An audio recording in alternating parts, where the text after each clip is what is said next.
Hello. మమత, ఏమైంది? మీ అమ్మగారి ఇంటికి వస్తా అని 3 రోజులు అదే వేయను. ఈ పెళ్లి విషయం చెప్పి మా చెల్లె గురించి చెప్పి వాళ్ళ మెల్లగా ఒప్పిస్తా అని చెప్పినావు. ఇన్ని రోజులా? 3 రోజులా? అరే మీ చెల్లెకి మాట్లాడలేదు, ఆ తిండి తినలేక వస్తాను నేను. తొందరరా, ఇంకెన్ని రోజులు ఉంటావే? ఆ విషయం చెప్పినావా లేదా? ఇంకా చెప్పలేదా? ఇంకెప్పుడు చెప్తావే? అయ్యి మంచిగాడేలా వస్తాయి, నువ్వు చెప్పినట్టే ఉన్నది. కానీ నువ్వు సప్పటికి ఇంటికి రా, మళ్ళీ రోజు పోతావు. కానీ ఇలా పొద్దుగా రా.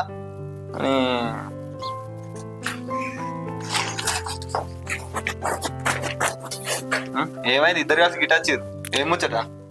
ఏం లేదు బావా, ఈయనతో అన్నవంట కదా, ఏదైనా పని చూసుకో, ఉట్టిగా ఎందుకుంటున్నావు, బయట ఏదైనా పని దొరకకపోతే నా దగ్గరికి రా, నేను చూసి పెడతా అనుకుంటా అన్నవంట కదా, అందుకే నీ దగ్గరకు వచ్చిన.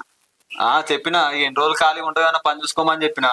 ఆయన ఏమన్నాడంటే ఇక నాకేడ పని దొరుకుతుంది, ఇక పొలం పల్లె దిక్కాలంటే మరి అది కూడా నేనే చెప్పిన. ఏదైనా కావాలంటే చెప్పు, నేను కౌలుకు మాట్లాడిస్తా అని చెప్పి ఆలోచించుకొని చెప్తా అన్నాడు. మరి ఏం ఆలోచించుకున్నాడు?